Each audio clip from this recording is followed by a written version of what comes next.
Hello and welcome back. In this episode we're going to have a go at making some lava tiles, so something like this.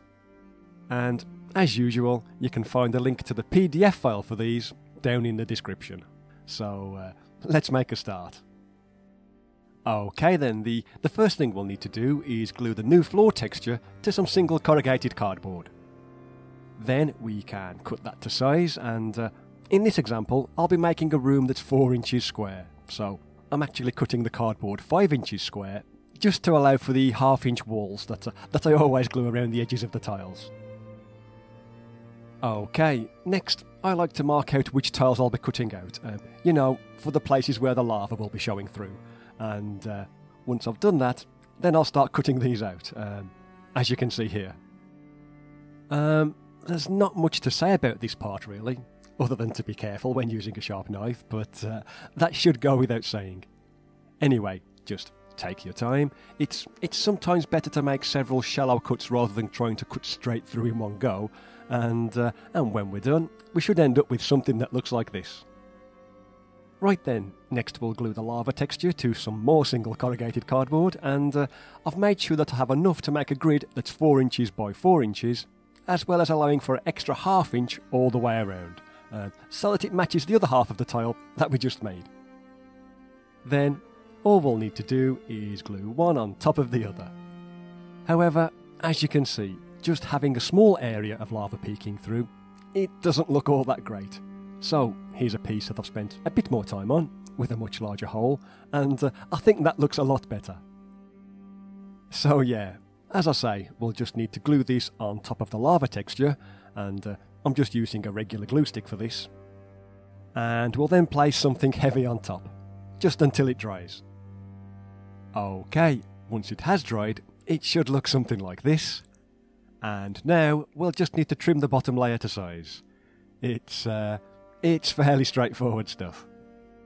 Okay, once that's done, we can then glue on the wall pieces as normal, and as you can see, I've cut these to size ahead of time, just to speed up this part of the video, as it's something you've seen many times before in lots of the other episodes.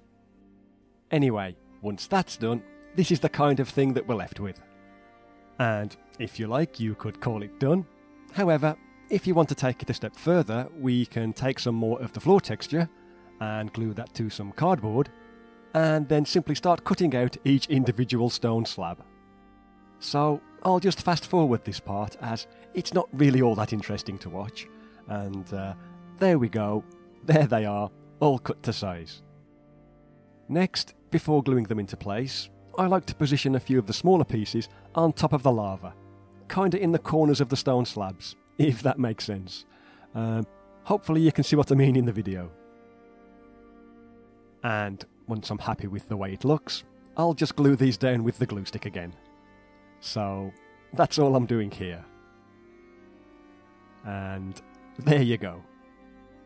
Then we can do the same thing again, but this time I'm using some of the larger pieces, and I'm placing these on top of the stone floor, and trying to place them so that they match the pattern of the texture beneath. I'm not sure I explained that very well, but what I'm trying to say is, if I take one of these rectangular slabs here, I'll make sure that I glue that on top of a similar slab on the texture itself. This one here, for example. Anyway, when we're done, this is how it should look.